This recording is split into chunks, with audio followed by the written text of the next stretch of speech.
Yeah, Sam, we can start. Good morning, everyone. Good afternoon for those of you who are joining us from Singapore. I would like to extend a warm welcome to our second Queen's Baton Relay Roundtable. This is part of a strong program of activity building towards the Birmingham 2022 Commonwealth Games. And this year is a truly important year for the Commonwealth, with both the Commonwealth Heads of Government meeting and the Commonwealth Games, as well as Her Majesty's Platinum Jubilee celebrating 70 years on the throne. We are delighted to be partnering with the UK Department for International Trade to deliver this series of virtual roundtables as the Queen's Baton Relay travels across the Commonwealth. The last 2 years have been challenging for the Commonwealth, but we feel that these engagements can help restart and reinvigorate existing Commonwealth business relationships and create the opportunities to forge new ones. We would, of course, prefer to be with you in person, but we hope there is a return to business as usual before too long. The Birmingham 2022 Queen's Baton Relay is a wonderful opportunity to utilise the amazing convening power of sport and to leverage the Commonwealth advantage to promote new trading opportunities between the West Midlands region and the Commonwealth. The Commonwealth advantage, as we call it, makes it about 21% cheaper to do business between Commonwealth countries. And we believe that this Commonwealth advantage is an underutilised resource and one that we intend to highlight in the lead into the Birmingham 2022 Commonwealth Games. Today, we are focusing on Singapore, one of the Commonwealth's most advanced and important financial hubs. Singapore is one of the UK's most important trading partners as well, with trade in goods and services at over £14 billion. Singapore, like London, is a vital component of Commonwealth trade, with both serving as the association's financial centres, supporting cross-border trade and facilitating new relationships with many developing countries. Our discussions this morning will focus on the financial services sector, a sector that's key to both economies. Innovation in financial services is fundamental to the continued growth of the global economy and the reinvigoration of international trade as we emerge from this pandemic. It is an area where the UK and Singapore are well placed for greater collaboration. Both countries have strong, vibrant and exciting fintech scenes where young people are disrupting the norms of well-established industries. This attitude and aspiration is in keeping with the spirit of the Commonwealth Games and one we hope to further promote as we move towards July. I will leave it to my expert colleagues to tell you more about their respective region strengths, but it is clearly an area with great potential for new strong partnerships to form. Before we move on, a small introduction to CWEIC for those who don't know us. We are the Commonwealth's official business arm. We are a not-for-profit commercial membership organisation with a mandate from all of the Commonwealth Heads of Government to promote trade and investment across 54 nations. CWEIC has a number of hubs throughout the Commonwealth, including Singapore, which is run by our country director, who's on the panel today, Tulsi Wallapulai. We are delighted also to be joined by Sam Myers, the Deputy Trade Commissioner for Southeast Asia. Sam joined the UK's Department for International Trade in 2019, where he is responsible for the trade and investment relationship between Southeast Asia and the UK. He is based in Singapore and leads a team of 90 staff across ASEAN, based in British embassies and diplomatic missions. Prior to taking on this role, Sam was on secondment to the pharmaceutical company we are all now very familiar with, AstraZeneca, where he was head of UK science policy and relations. But before I hand over, a little housekeeping. We're going to start with some welcome remarks from Sam, followed by a brief video. Next, I will then call on each of you to briefly introduce yourselves and your companies and make your intervention. And please try to keep these brief as we have a lot of content to cover today. Each of you has been shared the panel notes with the topics of discussion and asked to prepare 2-minute comments. And this will be followed by more open discussion. If you would like to contribute to the discussions, please raise your hand to attract the chair's attention or use the chat feature. Please, I would finally ask that you keep your cameras on throughout the meeting, but please mute yourself, as we have interference often when you're not speaking. The CWEIC team will be on hand throughout after the meeting as well to facilitate any connections or introductions you might want to make.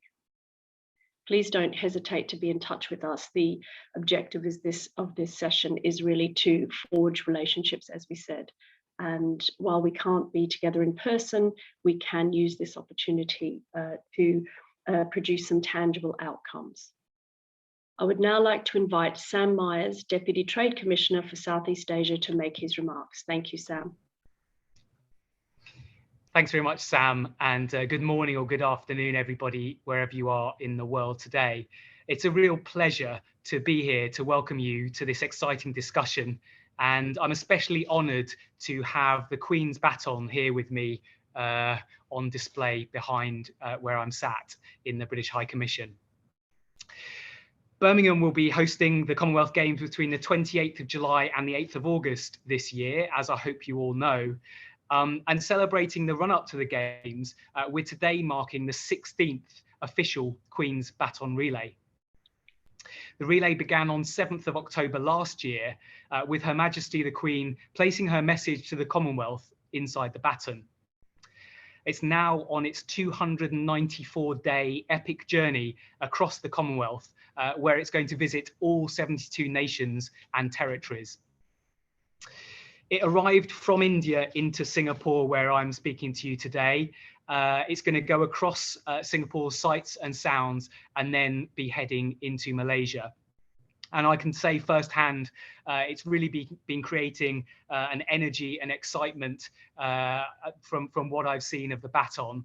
And the focus behind the Baton Relay is about connecting communities, sharing messages of hope, solidarity and collaboration. And I really believe these resonate very well with some of the business roundtable and the discussions we're going to be having about collaboration and partnership later today. So I work for the Department for International Trade, and we've been working in partnership with the Commonwealth Enterprise and Investment Council, who I'd like to pass on my thanks and appreciation. We're delivering this roundtable and a very select number of others timed during the Queen's Baton Relay. And as we do, we hope it shines a spotlight on the opportunities that the West Midlands within the UK offers for investment, trade, visitors, students, businesses and events. And so it's great that there's such a strong presence from Birmingham and the Midlands on the call here today. Those of you that don't know, the West Midlands is a real magnet for innovation and has a very strong reputation for high value businesses, professional services. It's home to a highly diverse and skilled local workforce and benefits from a conducive business environment and fantastic infrastructure. I'm told that latest reports from the Data City confirm the Midlands is now number 2 after London and the South East in asset management locations in the UK. It also has the largest tech and digital cluster outside of London. And so it's perhaps no surprise that the connections and partnerships between the West Midlands and Singapore are already vibrant, and I hope through today's discussion grow even deeper and closer. An example of that is that Changi Airport has a contract with Origo, a driverless vehicle manufacturer from Coventry, and they're looking at testing and early adoption of driverless vehicles. And there's another Singapore company, TESAMM, have opened their state-of-the-art headquarters in the West Midlands as well.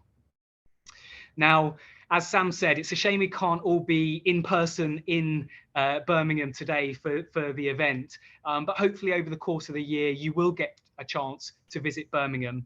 And if you do, there's something called the UK House in Birmingham that's available to host summits, business meetings, government-to-government meetings. And so for those of you that do have a chance to visit Birmingham this year, please speak to any of my team to find out more about what might be going on or how you can get involved. And what about Singapore, where I'm talking to you from today? Why have we chosen this as one of those select locations for the business roundtables? Well, I think it kind of speaks for itself, as Singapore is such a dynamic marketplace. It's one of the world's most important financial hubs. It's a very small city-state, but it's also dynamic with an open and trade-driven economy. And because of that, it's a real important and leading figure in shipping, trade, financial services, and a hub into the wider Asia-Pacific region. So the government here fosters a business-friendly environment, and we enjoy a really close and deeply established relationship between the UK and Singapore. We're both like-minded, innovative, and forward-looking in our outlooks. And because of that, and for all of the business connections that exist, we've got around 5,000 UK companies based here. And Singapore is the UK's largest trading partner in Southeast Asia. So some of the elements that benefit that relationship, there's a UK-Singapore free trade agreement that's underpinned now by agreement in principle for a digital economy agreement. So we're looking to build the relationship on trade and investment into the services and digital space. That will be the first such deal between a European and Asian country. And will open up areas of collaboration on fintech, digital customs, supply chains, and trade finance. Regionally, Singapore is important to us as an architect and of the comprehensive and progressive agreement for Trans-Pacific Partnership, or short for that goes for CPTPP for short.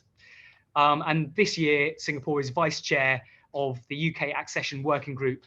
As many of you all know, we are pursuing our own membership of CPTPP at the moment.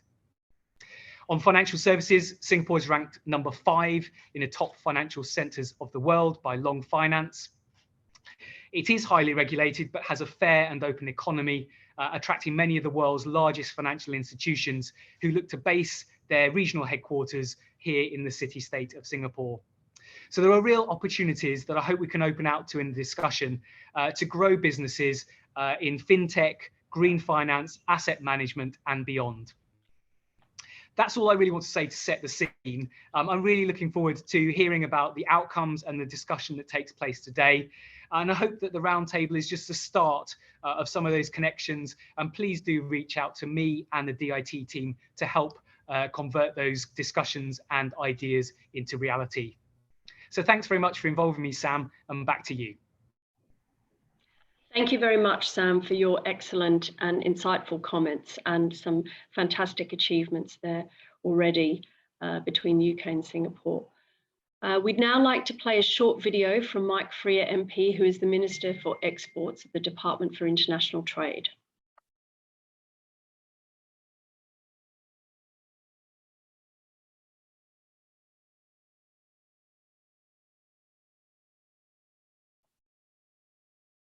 In the summer of 2022, Birmingham will host the Commonwealth Games, the biggest sporting event the West Midlands has ever seen.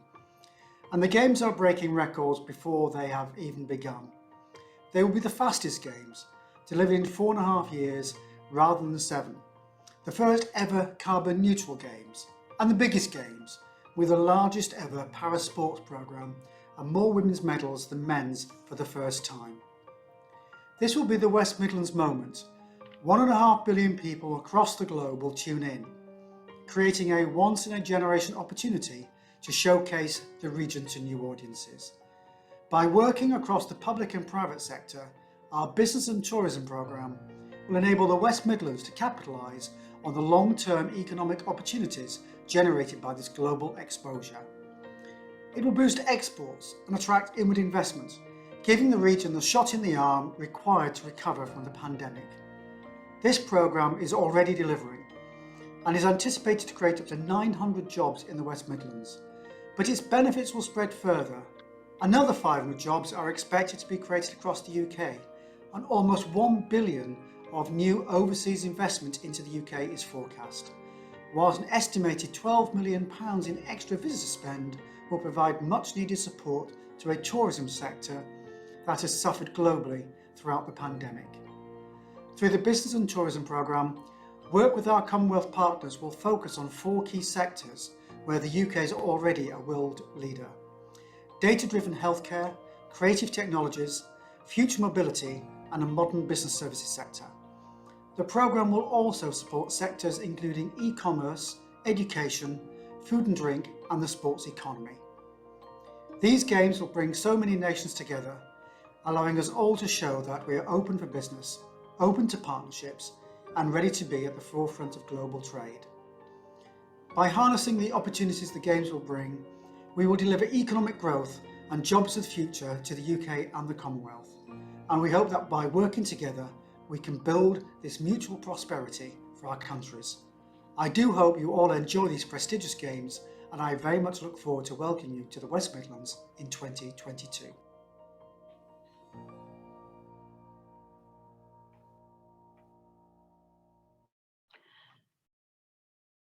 Thank you. Well, I hope that has you excited for the Games, as well as the business relationships and friendships that can be forged around them. And please remember, we have the DIT team from the West Midlands on the call today, and if you need to follow up with them, they'll be ready to take your details. I would now like to invite our speakers to introduce themselves and to make their 2-minute interventions. Following the interventions, we will proceed to the general discussion.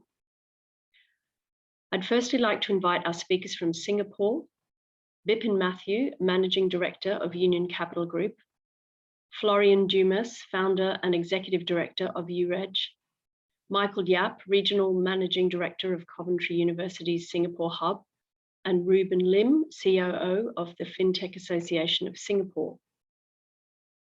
Our speakers from the UK, we have Guy Willens, COO of Prima Dollar, Jonathan Norton, Business Development Director of the Moot Group, Carolina Staniak, International Director, European Business Solutions, and Nicholas Groffman, who's a partner and head of international team for Harrison Clark Rickabees. Thank you all. And now, before we move into the general discussion, I would like to invite Derek Binns, Specialist Advisor, Finance Professional and Business Services Sector for the West Midlands, to provide us with further insights on the opportunities in the region.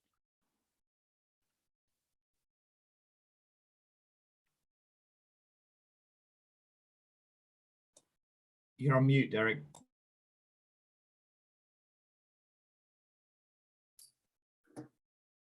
Hi, can you hear me now, guys? Yes. Great. Thanks. Thanks, Sam. Sorry about being on mute there. I'm really looking forward to everyone's thoughts on the questions, which is the main part of the agenda today. So I'll just keep my comments to some context for this roundtable and for any ongoing discussions we have. Just a point about the sector in the West Midlands. Obviously, finance, professional, business service covers a wide spectrum of companies that can range from professional services, lawyers and accountants, through the broader business development and business improvement consultancy services, also modern services such as fintech, education services. So it's a broad church, and frankly, in the Midlands, we are more associated with a heritage in, say, manufacturing or advanced engineering, future mobility, clean growth. These more make and do aspects of the economy. But you may be interested to know that the service sector is actually 32% of all businesses in the Midlands region. And when I'm talking about the Midlands, by the way, I'm talking about both East and West Midlands. And this sector is very vibrant. It actually increased by 61% between 2020 and 2019. And that growth has continued during the pandemic and maybe have even increased. So it's a very, very important part, even though it's not the typical heritage that you'd associate with the West Midlands. And this financial and professional services alone, which we have figures for, we know that that accounts for 27 billion of export business. So the total sector is probably 50 or more billion to the regional economy. And as Sam mentioned, there are certain niches in certain areas, including asset management, green finance, fintech, and the associated legal support systems. And I'm pleased to see that we've got representatives of all those areas on the call this morning. So, like I say, really looking forward to hearing what everyone's got to say.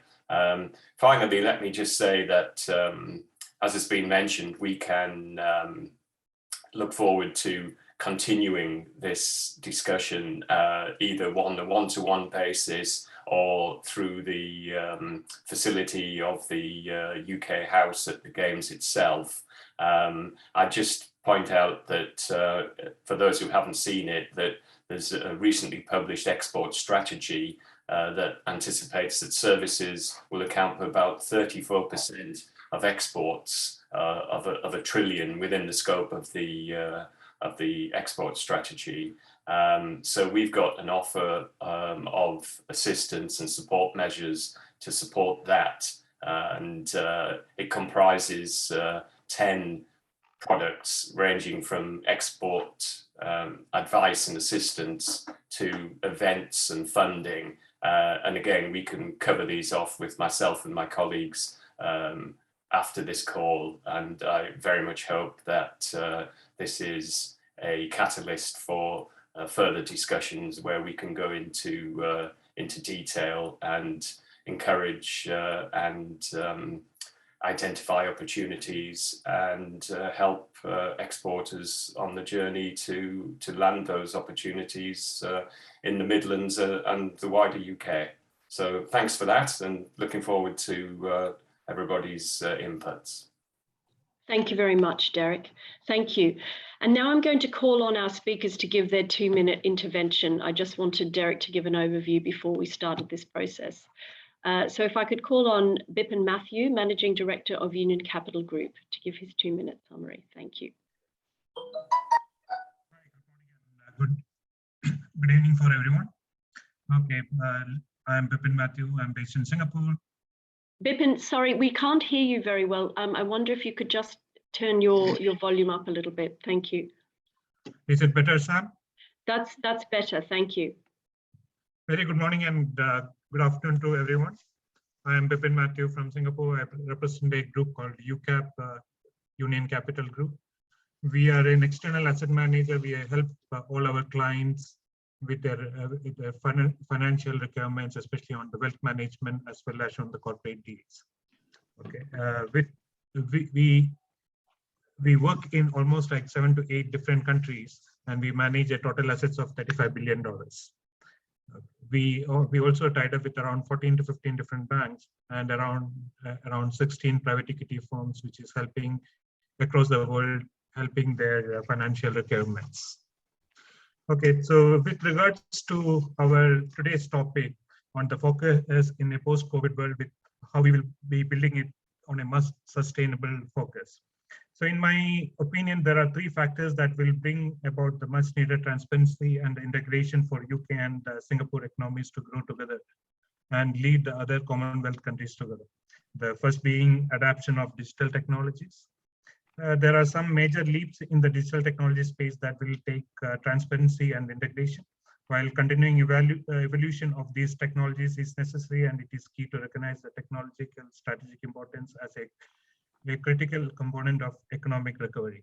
The second factor, which I believe is important, is that, which is very key, is the government and private sector collaboration on a sustainable growth-driven model. While government take initiatives such as setting up and regulating data exchanges, the private sectors can come in and join and collaborate their inputs and grow together. And the third major important point, which I believe which influence the economic recovery, is the entrepreneurship and innovation. I have seen and we have witnessed both UK and Singapore coming with a lot of MOUs and understanding, which help them to grow better. I personally feel these are the 3 major factors which can drive the post-COVID recovery. Thank you. Thank you very much, Vipin. And now I'll ask Florian Dumas, founder and executive director of UREG. Thank you. Thank you for having me here. UREG is a fintech. We're a regulatory fintech, regtech, based in Singapore. And economic recovery, as much as we can contribute as a small firm, might be a bit ambitious, but innovation clearly is something that would drive cooperation and the recovery. Innovation, I mean, we do work across different technologies. We help the financial industry, asset managers, and for us, what also drives this recovery or innovation is the prospect of cooperation. So I'll give you a very personal example from our standpoint. Is we are a young firm. We want to expand. We actually have plans to go in Europe, to go in the US, to open offices or to open operations over there. And we can define what opening operations mean. But there's a number of opportunities. And for us, that is the way to somewhat answer the question from a nimble and much smaller operation is the opportunity to collaborate, to find partners. Partnership can take different forms. It can be a distribution agreement. It can be co-development. It can be a joint venture. It can be people. Singapore is a small market in two different ways, in terms of resources and in terms of potential users. It's a fantastic place because it is a financial hub, but you have critical mass in places like the UK, like Europe, the US, or the connections you might have. So the recovery or our modest contribution to any kind of recovery of growth would definitely come through innovation, but that's what we do. And then being able to implement and deploy this innovation in different areas, be it Europe or the US, for example. Thank you. Thank you, Florian. That's very interesting. UREG is an innovative, a new entry into the market. Thank you. And now I'd like to call on Michael Yap, who is the Regional Managing Director of Coventry University's Singapore Hub. Thank you, Michael. Thanks, Sam. Honored to be invited to speak at this virtual business roundtable organized by CWEIC. A lot of you might wonder why I'm here, because we are a strategic partner of CWEIC. My name is Michael Yap. I'm the Regional Managing Director for Coventry University Singapore Hub. We are the Coventry University first global hub set up in March 2019. Our role is to promote the university group's research, globalization, enterprise and innovation work throughout the region by developing closer relations with embassies, government bodies, research institutes, universities, and private sector entities. When I read today's topic, Build Back Future, Build Back Better is indeed essential for post-pandemic recovery. The pandemic has exacted a terrible toll worldwide.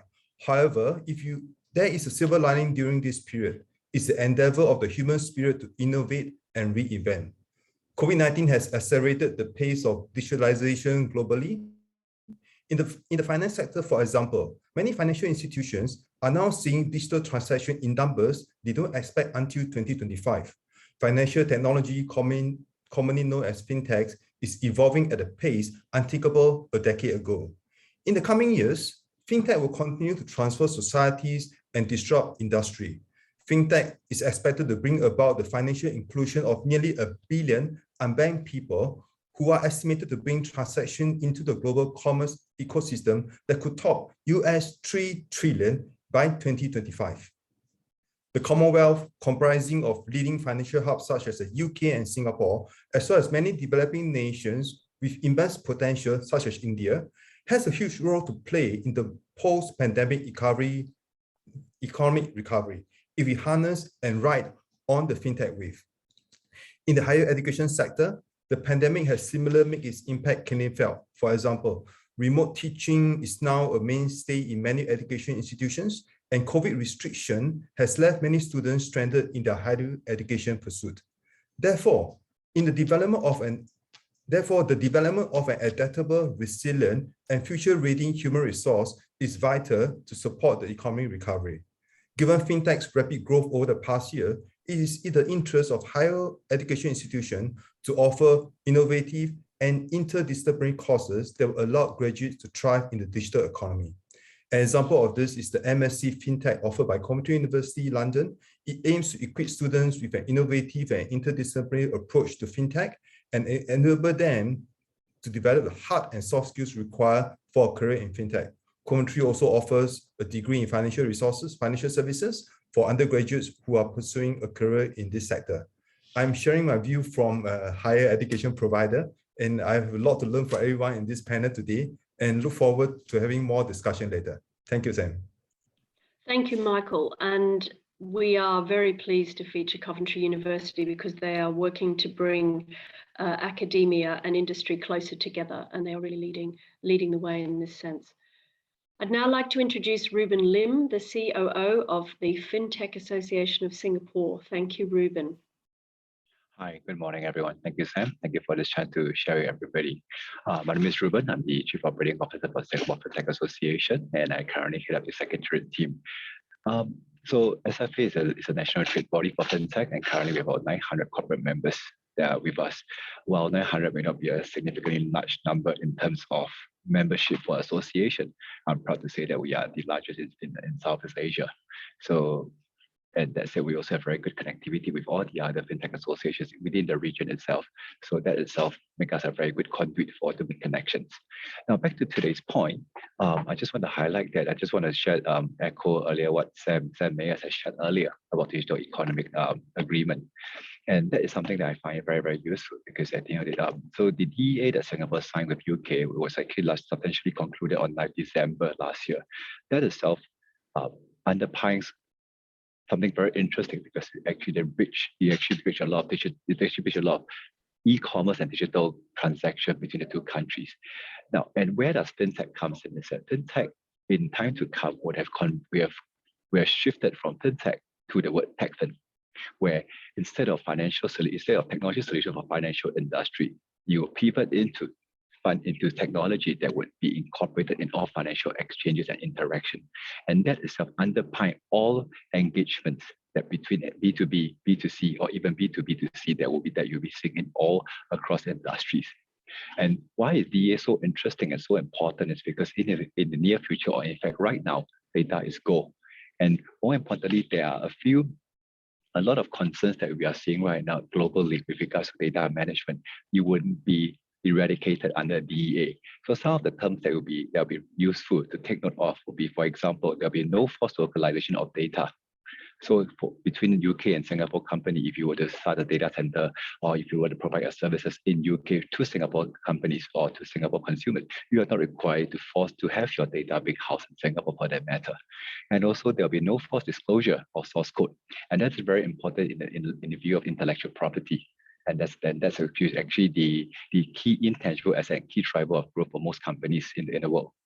And also there will be Singapore and UK shared very similar data protection regime. And that's again something I would like to call out because as we work towards the world of decentralization, the world of decentralized finance or Web 3.0, personal data, which then becoming your own personal data, the piece that you own, that would then change the way financial instruments and financial products interact with one another. And so it is that piece that I would like to call out where we share very similar data protection regime.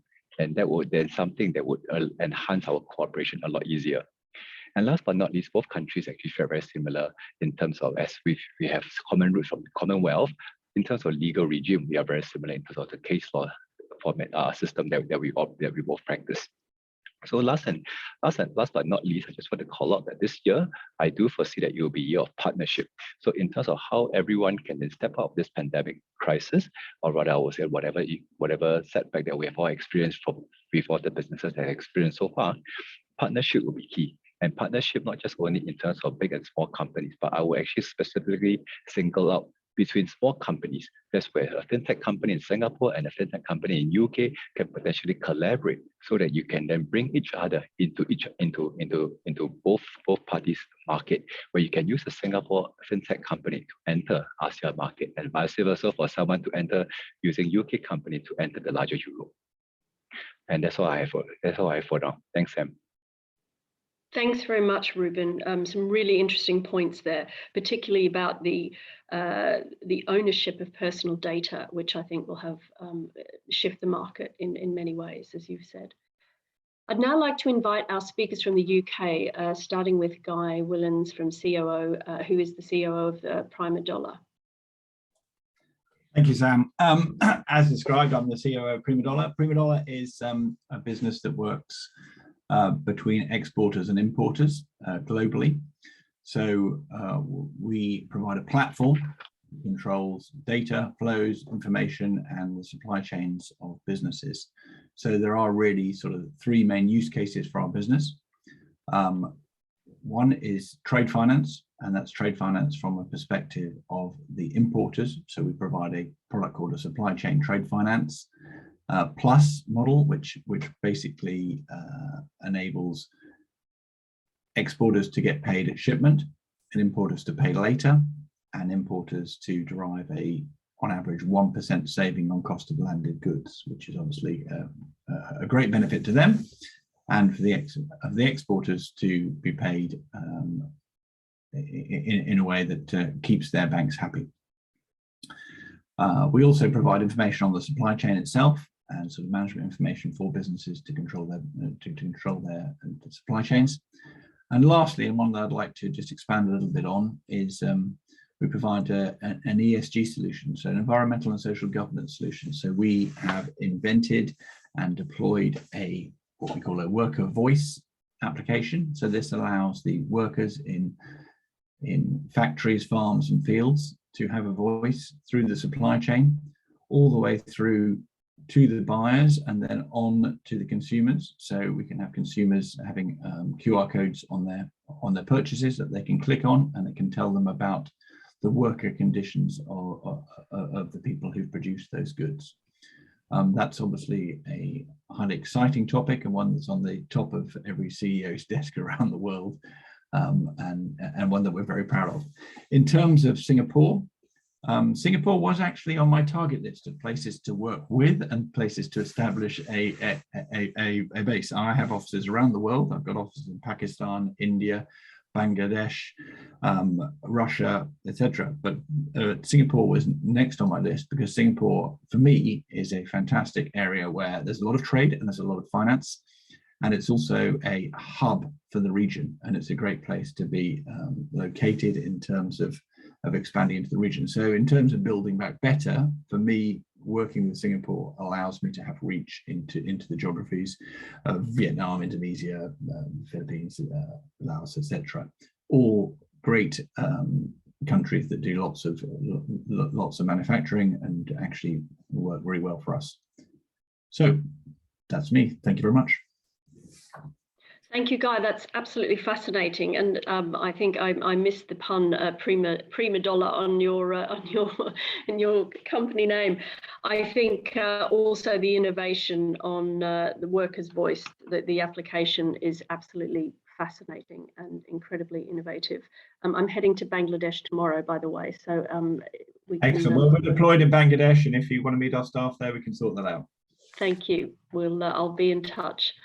Excellent. So now I'd like to introduce Jonathan Norton, who is the Business Development Director of the Moot Group.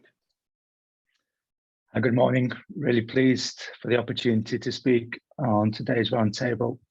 I'm Jonathan Norton. I'm the Business Development Director for the Moot Group based here in the Midlands.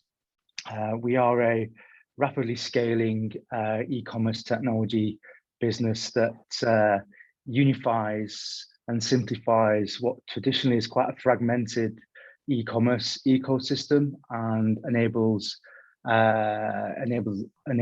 brands to unlock territories and efficiencies through a one-stop solution, which is quite unheard of as part of this new e-commerce 2.0. So from a technology perspective, we incorporate global hosting, customer acquisition technology, content management, supplier integrations, product information management, and procurement. In the logistics side, we provide multilingual customer services, track and trace, domestic and international warehousing across the UK, EU, and US. We have an onboarding portal for companies that operate from a B2B perspective. And then from an operational perspective, we also can manage supply management, payment and fraud protection, sourcing. One of the biggest areas of opportunity for brands wanting to work with us is that we provide a fiscal representation in all the territories to reduce the headaches around duties, tax, country compliance, regulation. So brands that are situated outside of the UK can have a one-stop solution, provide a stock localized solution, and we can trade their products across the UK, the US, and EU. So yeah, we're seeing rapid growth in the sector. A lot of brands come to us now that just want to focus on being the brand. They've reached inflection points in terms of their e-commerce structures where it's become quite tricky and challenging, and they're having to integrate multiple different solution partners. We take away all those headaches and have a complete vertical solution that comes with some significant cost efficiencies. So yeah, that is the Moot Group. Thank you very much, Jonathan. That's fascinating. I'd now like to move to Karolina Staniak, International Director for European Business Solutions. Hello, everybody. Thank you very much for having me here. Together with me is my colleague, Joe Williams, Company Secretary of EBS.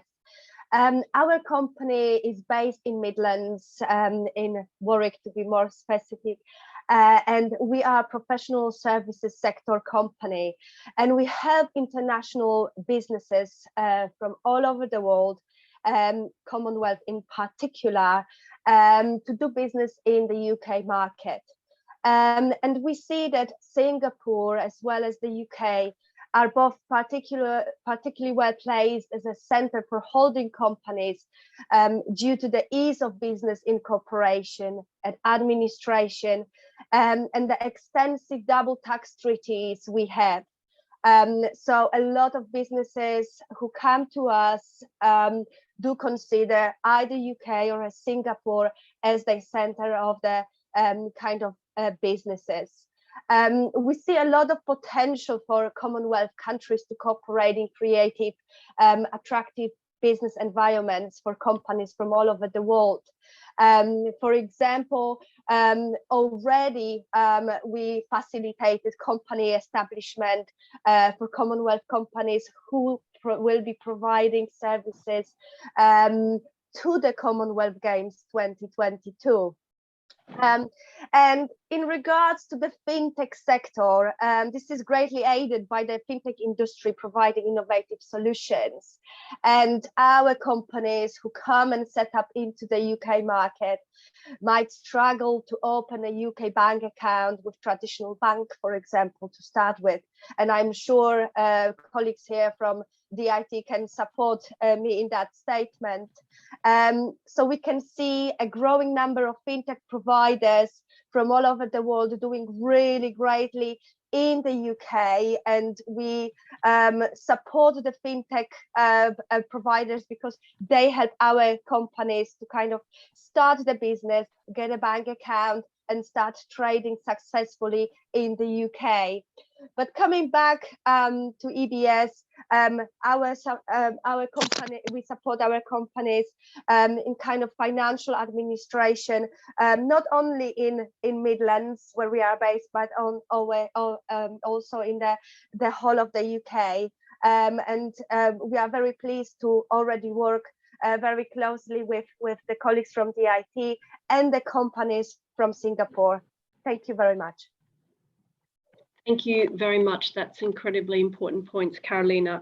And I think Singapore being the centre for holding companies is something that we can explore a little further. I'd now like to finally introduce Nicholas Groffman, who's a partner and head of the international team at Harrison Clark Rickabees. Hi there. I'm not Nicholas, I'm Raj, Nicholas's colleague. Oh, So I'm sorry. It's okay. I'm a partner at Harrison Clark Rickabees as well, although I think Nicholas has just joined. But I can see him connecting. But anyway, I'll continue. So Harrison Clark Reckies is a law firm based out in the Midlands. We've got 9 offices spread across the UK. We operate internationally. And Nicholas is now joined, but Nicholas is the head of the international team. We support a lot of our clients in trying to set up business within the UK and also businesses going out of the UK. We've got lawyers who have worked abroad. I myself have worked in the Middle East and done a lot of work in Singapore as well. But what I find, and from my perspective, is that when you're looking for opportunities abroad, one of the biggest hurdles for a client is barriers to trade. And I'm very pleased to see that UK and Singapore have entered into the free trade agreement and also the digital economy agreement. And it'd be very interesting to see how that, I think, plays out.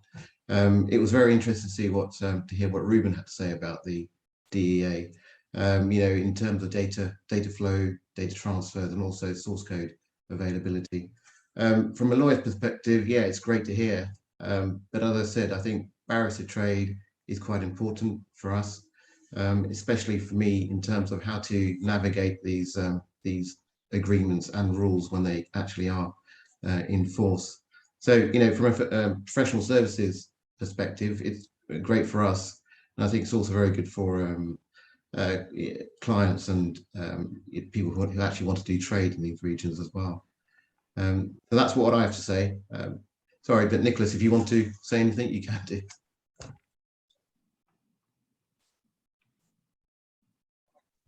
Thank you. Yes, and sorry for joining late. Just to add to that, though, quite quickly, another important thing for us for any cross-border work, due diligence. I always say this, but I think with our clients from overseas and also the UK clients going out, the ability to perform due diligence, and not just the legal due diligence, but actual investigatory, is a way of building up trust where parties don't know each other and are often trading at great distance. And of course, with Singapore, this is an issue. So we of course have to work with partners in Singapore for diligence on Singapore counterparties, but it's that extra investigatory aspect that is critical to us. And the second point of my 2 points is this firm does a great deal of China-related work, and at the moment we're seeing a great deal of interest for Chinese parties going via Singapore as opposed to Hong Kong, which they traditionally would have done so, because Hong Kong is increasingly seen as an extension, just another Chinese city, and that's because of some unfortunate political changes in Hong Kong that have been obviously covered nationally, which we've been involved in covering and helping people resolve any risk issues arising from that. And so for us, Singapore is the obvious alternative, as it is, I think, for many of the Chinese companies that are now wanting to establish or trade via Singapore. Thank you, Nicholas. That's a really interesting point, that Chinese parties are now going through Singapore, which I wasn't aware of. But as you say, there are shifting sort of geopolitical conditions that are having a big impact on trade. Thank you. Well, I think that finishes the 2-minute summaries, and now we're going to move into a general discussion. Please feel free to put any questions into the chat room as well. But I think I'll start with a very general question, and I'll put this to Bipin Matthew and at Union Capital Group, and Guy Willans at Prima Dollar. And as we've said earlier, the financial services sector is the backbone of the FTA between the UK and Singapore. But what are the challenges, and what are the future opportunities into the next decade? If we can just sort of visualize the future. I'd like to take your thoughts first, Bipin. Thank you. Thanks, Sam. The COVID has made us an Sorry, Bipin, could you just put your sound up again? It seems to have dropped off. Just. Is it better? A little bit better. Okay. So what I meant to say is, like, COVID has brought in a lot of challenges as well as opportunities to the finance sector, especially on the collaboration, the digital segment as such. On the finance field, especially, the digitalization was the biggest challenge, and COVID, which has as a catalyst to improve the digitalization and move forward. So more and more the banks as well as the financial institution as adopting the technology, especially on the trade and the finance sides. They are seeing a huge its potential as well as savings on how to improve their technology and adapt the technology on the trading segment. It starts with the digitalization of documentation to start with. This has benefited both the businesses as well as the credit processes in their department. And to take an example, earlier to get a bill of lading, which was taking a few months to or even a few weeks to a month. Now it is possible thanks to the blockchain technology. It is possible within few days or in an hour. This has created a lot of opportunity as well as challenges to the banking and financial segment. The challenges being adoption of the technology is not as asymmetric, or it's not as symmetric as the people desire to be. But thanks to a lot of technology companies, the banks are compelled to behave like a startup and adopt these technologies moving forward. Okay, that has, as I mentioned, it has both challenges as well as opportunities for them to revamp the entire processes and progress into the right direction and adopt the technologies in much better way. Thanks, Bipin. And Guy, would you like to comment, please? Yeah, I mean, I think fintechs have a huge opportunity to reduce time over a lot of areas in terms of trade and in terms of the ability to get finance to the right places. I think it's important that this is balanced with realism. There are quite a lot of ideas out there which take a long time to come to fruition. Quite a lot of them are developed and pushed by banks. Banks put a lot of money into their own fintech companies, which actually take a long time to go nowhere. I think banks working with fintechs is also challenging because they tend to be very enthusiastic and sign up lots of fintechs and then not actually deliver in either direction for any of them. So I think selectivity is important. So I think there are loads and loads of opportunities. It's just making sure that the businesses work together to deliver them. In terms of challenges, I think there are, unfortunately, some underlying challenges, particularly around trade in Singapore, given the recent fraudulent activities that have happened, and there's been a lot of press around the difficulties. I think a lot of that has been highlighted through COVID, and a lot of collapses have come around as a result of COVID. It's not just in Singapore. You've also got Greenshill and the likes that have made the whole area slightly challenging. I'd like to think we're now beyond most of those areas, and actually we're almost starting again with a clean slate. It does mean that a lot of banks and financial institutions are very reticent to go into trade and to support trade, particularly commodity trades. But I think there are some definite opportunities, and I think that the fintechs around can speed up, reduce the time, reduce the complexity, and make things easier to invest in. So I think there are some great opportunities, and I think the fact that Singapore is, such a hub of both finance and trade makes it very, very attractive for companies such as ours to work with, and hopefully vice versa.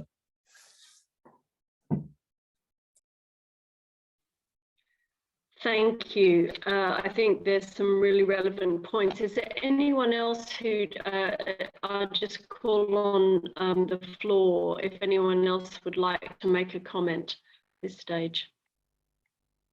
No? Okay, we'll move on. I'm going to ask another question now too, and I'm going to ask Florian, Dumas, Reuben and Carolina to comment. And I'd just like to say that how can high value business and professional services companies in the UK and Singapore work together to offer Commonwealth-wide solutions to develop financially inclusive societies? I mean, obviously, across the Commonwealth, it's well known that financial remittances are very beneficial to emerging economies. But I'd just like to comment on that a little further. If we could start with Florian, please. I think there are different ways to achieve these goals. One of the, I would say, shortcomings on fintech generally is the low level of collaboration. And again, there are some counter examples, but between various fintechs, I mean, there is not enough outreach or partnerships or intents to create partnerships with people who might have solutions that are complementary to yours. And the view I have, or we have, is that there is no need to develop again or to build again something that exists already. So if you can partner with somebody who has it and it works, it's going to be more efficient, it's going to be most probably a better outcome, or it will bring more value to the user, to the clients. And I would say that's probably the first avenue I would explore in terms of partnerships, or in terms of having high value fintechs work together, is if you have something that can be interesting to me, and likewise I bring something relevant to the table, then let's try to work together, rather than you trying to build part of what I have and me trying to build part of what you have. It doesn't make sense. But it's sometimes more difficult than others. It depends on the people you engage, and depends on the willingness to develop new markets to be open. But that's definitely our first choice when we look at partnerships and at how we can work with people who have close relation or close products, which also bring value. Florian, I think that's an exceptionally important point to highlight, this low level of collaboration. I mean, the purpose of these roundtables is to encourage greater collaboration and knowledge sharing. And I think you make a really important point. You know, we should stop reinventing the wheel, and where there's space for collaboration. I can see Reuben nodding away. Reuben, would you like to comment, please? Hi, Sam. Thanks for that. I have to really echo what Florian has mentioned earlier, because it's really quite hard when it comes to companies entering each other's region, because at the end of the day, frankly speaking, competition is stiff. You know, so for Singapore companies going into UK, unless, or even for bicycle, you can't come to Singapore unless someone has something that is so extraordinary and something that's really not available in the market. Probably you'll be competing, and you'll be competing with folks who know the local market. You know, so while UK is one market, and of course there's always the Western Europe that people are looking at. If you come to Singapore, Singapore is never the be all and all. You're looking at ASEAN market, which is another 9 countries, including Singapore, 10 countries put all together. So lacking that domestic know-how or regional know-how is going to always be an issue for companies, and therefore I think partnership will be something that will be critical, especially for fintech. We are already seeing that trend from last year going into this year. You know, so when that trend, what I mean by we are seeing more startups combining, merging together. We are seeing startups, or rather no longer startups, but they have attained unicorn status with certain funding size, and echo what Florence said earlier, instead of spending money on R&D, they start to acquire smaller fintech companies and embed the solutions into the offering, or if not, acquire the data into that. You know, and then if I would then draw that parallel all the way back then when Facebook first bought Instagram, you know, for $1 billion many years ago, and when they only had 12 employees. But really what they are acquiring, you know, is the value of the data that they have.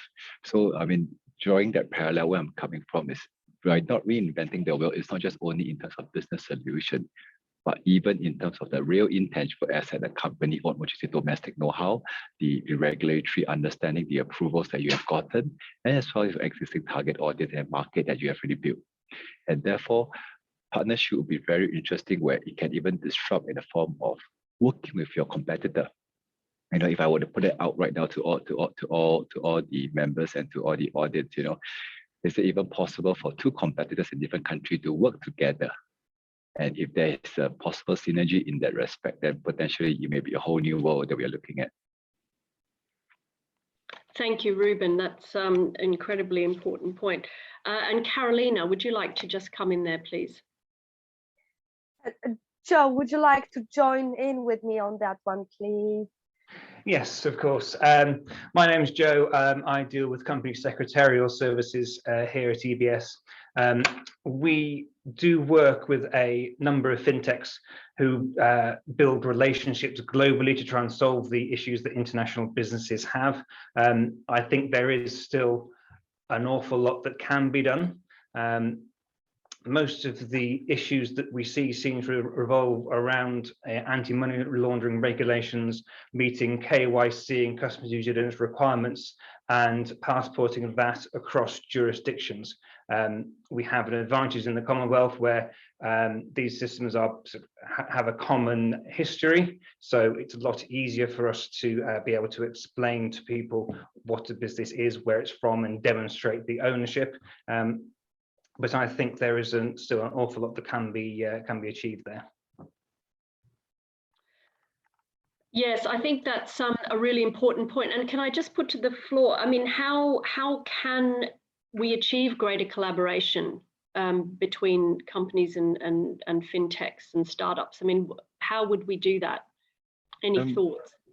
Yeah, I've got I'm not an expert in fintech at all by any measure, but any of the collaborative processes that we're involved in or that we observe within the Commonwealth as opposed to the EU, the striking difference is that there's an assumption, particularly by the Anglo members of the Commonwealth, that there's no need for multiple translations, there's no need for sort of cross-cultural explanation because we are all one culture. And of course, that isn't actually true.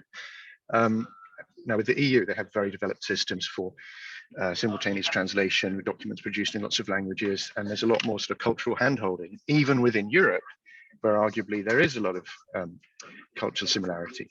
Now, the Commonwealth is a much broader organization, Sam, as I don't want to be lecturing people on stuff they already know, but I think sometimes some of those assumptions, and our colleagues before were talking about, oh, we all come from the same heritage. And while that's true from the Anglo point of view, with the empire, that's not necessarily something that people in Bangladesh need to be reminded of, and therefore I think there does need to be a bit more effort on the linguistic. I think all documents, for a particular country, they need to be bilingual, and it doesn't matter how brilliant someone's English is. If it's not their mother tongue, there are going to be other people in the background who don't have that capability. It's not that you're talking down to people. I think you're trying to ensure that everyone feels involved and has an equal stake. I think that's a very good point. And of course, the Commonwealth is much larger than the EU in terms of populations, but I think you're right. And I think one of for example, the Africa Continental Free Trade Area Agreement is one attempt to bring all of those African nations closer together in terms of ease of trade between across borders. But that doesn't apply to the rest of the Commonwealth. And English is the language of the Commonwealth, but as you say, it's not necessarily mother tongue. So I think that's a really important point. And at the end, I mean, it would just be that's one way that we could lead to greater collaboration. But I think it's something we need to think about more carefully. And I know that there's been a lot of discussion on visas and right to work and all sorts of elements of that, but I think your points are really relevant and helpful, Nicholas. Thank you.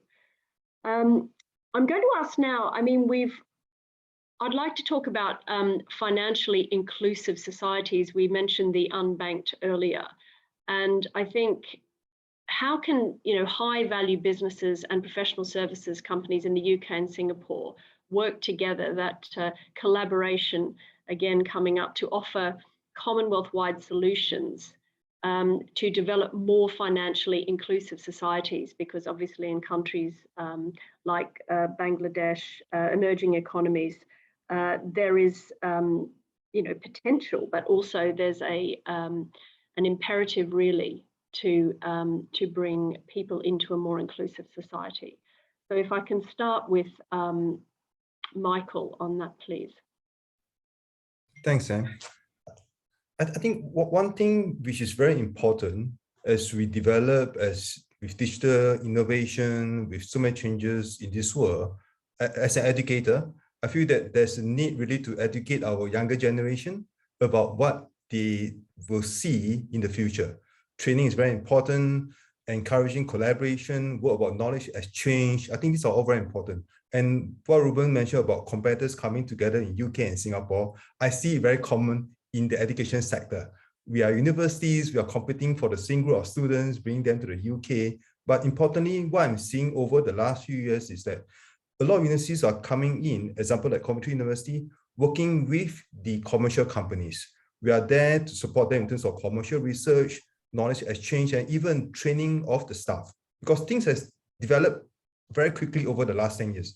I recall 20 years ago, there are no such thing as smartphone. If you want to do financial service, you must go to the bank, fill in a form, correct, just to deposit your money. But today, no such thing. With a mobile phone, everything is there. It's all digitalized. So what happened to the kids who are not trained in this area? They face a problem. But there's another group of people, which I think is very important. These are the middle-aged to the senior people who might not be trained, might not be exposed. In the Commonwealth countries, we have different economies. You have Singapore, you have India, you have Rwanda, you have all different countries. And the state of learning and training is very different. What I really hope, really in terms of collaboration and learning, is really for more companies to work together, to share knowledge, to have an open platform, to converse, and also to give the opportunity for the younger generation, the middle-aged and the senior people to have an opportunity to learn. To be honest with you, if today I ask you what is blockchain, I'll not be 100% sure. I think if I ask my son, he's more familiar than me. But I think there's also need to have that way of guiding and having this open platform. I'm very happy that CWIC is creating this webinar, this roundtable discussion, but I really hope to see that maybe in the future, we can expand it wider to students and to give them an opportunity to learn from everyone in this room here. That's all, Sam. Thank you, Michael. I mean, I think you and I have had conversations before about ensuring that students are better equipped for the future workplace, and that involves being culturally sensitive. And I think the Commonwealth is a very good platform to ensure that happens, because we have great cultural diversity, and that's one of its assets. So thank you for those comments. I'd now like to ask Jonathan Norton to comment on how we develop more financially inclusive societies with high-value Singapore and UK companies working together. Sam, sadly, Jonathan has put in the chat that he had to leave the call.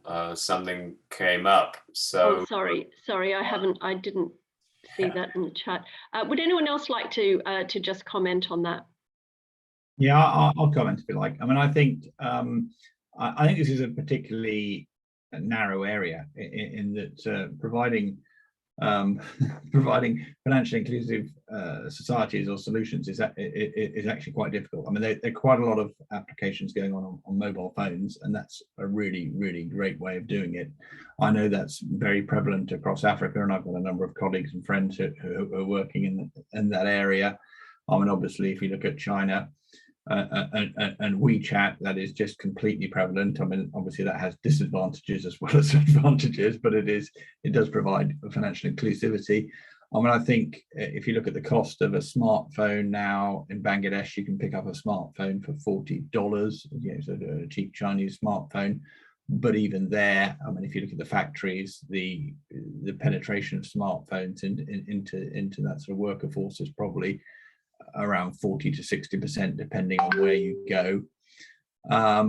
So really, it's a communication problem, and it's also a value problem. And it's a value problem from the point of view of, it sounds awful, but what are these consumers worth to the people who are providing the service? You know, and the banks, and they're more likely to be valuable as consumers to banks in country that are building up and looking to those people to progress and grow their wealth as the countries improve. So I think there's some great opportunities to provide the technology but in country has to be where that technology is deployed and where the drivers are to make that technology work and bring those people into financial inclusion. But I think it's a real challenge. I agree with you. I think they're really pertinent points, Guy. Any other comments on financially inclusive societies?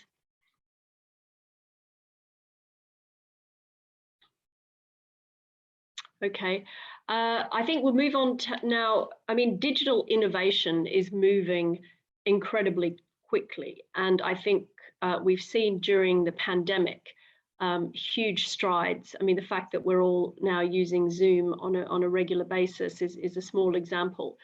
But I'd just like to explore as a final topic how digital innovation is changing the professional and financial services landscape in Singapore and the UK. I mean, obviously that applies to law and banking. We've got AI, which some people see as a huge threat. Others see it as something that's very advantageous for the future. And what are the opportunities around digital innovation and what are the challenges? If I could go, probably I'll start with Michael on that. I think it's mentioned, digitalization is definitely happening right now. I think it's every day in our daily life, it's happening. I think what I see, there's a lot of opportunity for companies in terms of using in Singapore, I think it's mentioned about the DEA that's been signed. I think that is a very good platform that we can use in terms of the agreement to share activities between the two countries. But in terms of collaboration, I think, again, it's very important for companies in the UK and Singapore to have a clear understanding what needs to be done. Because as I mentioned, if you're looking at Coventry, we are very strong in transport, financial services, professional services. In Singapore, such activities are very present. But the question is that how to bring the expertise from both sides to come together and to share the expertise and have an open mind for discussion.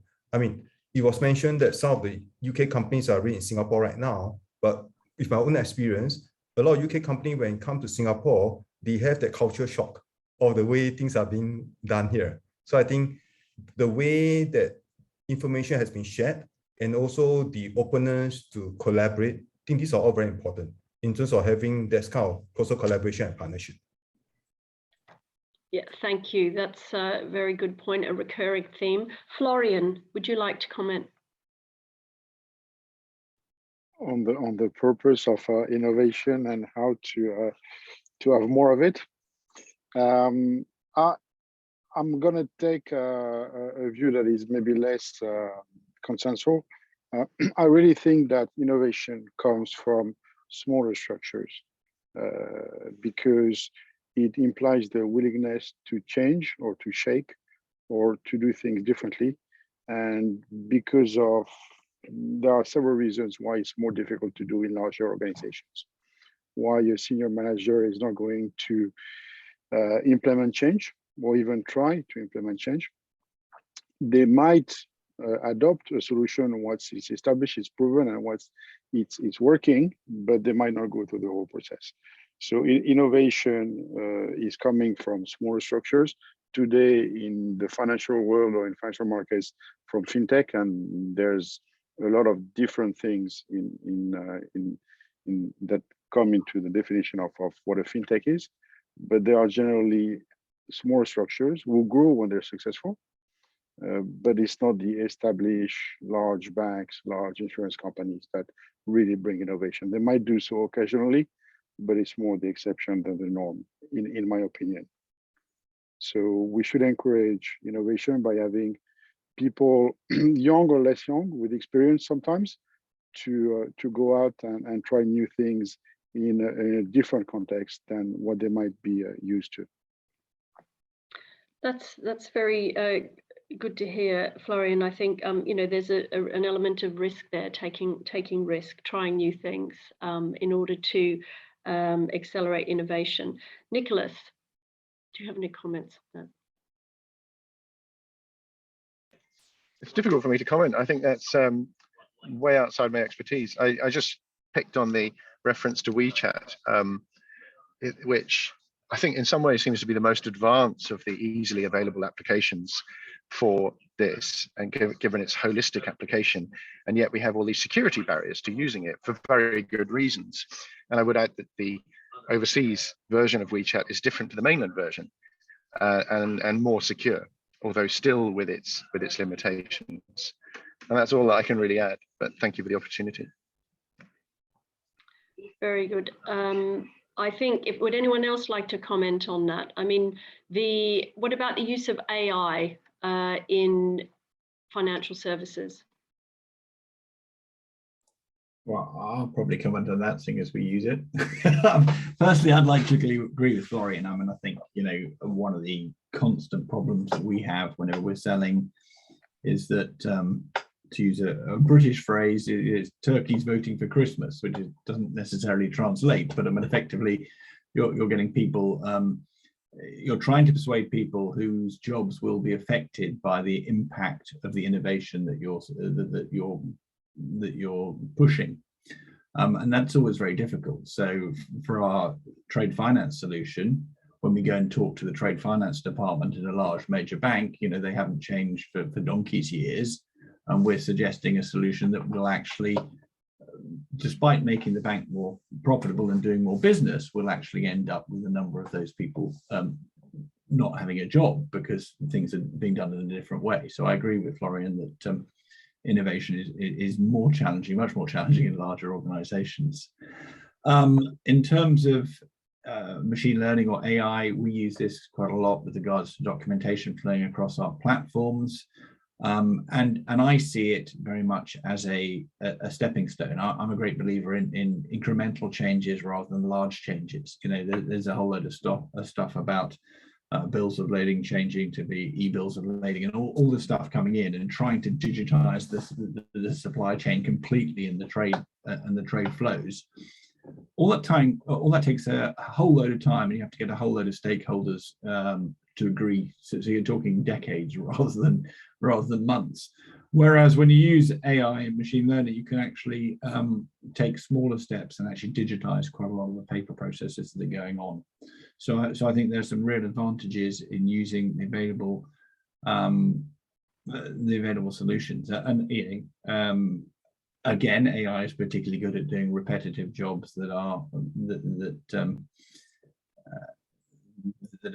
quite often done by people in Commonwealth countries, which is a challenge in itself. So if you look at India, for example, there's an awful lot of people involved in administration in one flow or another. If many of you have dealt with India, you'll know that there's an awful lot of organizational paperwork that goes on.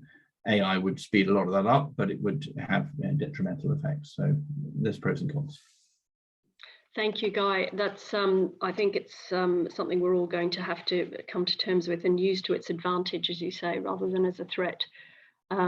Excellent. Well, we have run over this morning because we've had such an interesting discussion. So I'm sorry for those of you who have been kept on this roundtable for longer than we'd scheduled, but I really appreciate your participation, and I think some really important points have come out of today. Again, I'd like to remind you that we have colleagues here from DIT, and I hope you'll follow up, because the recurring theme today was greater collaboration, and we really need to focus on that. And this is why the Commonwealth Games in Birmingham will be a fantastic opportunity. We hope that CWIC will be running a business forum alongside the Commonwealth Games, and we are working with the West Midlands Growth Company to try and facilitate greater cooperation between regions, including Singapore. So I think if we can take away some of these points and make sure that, you know, going into the future, we are looking for opportunities together and greater collaboration where we can add value.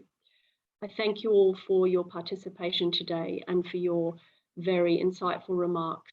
And we look forward to seeing you in Birmingham in July 2022. Thank you. Thanks, Sam. Thank you, everyone. Thank Thanks, you everyone. very much. Thank you. Bye-bye. Thank you very much, everybody. Thank you. Bye now.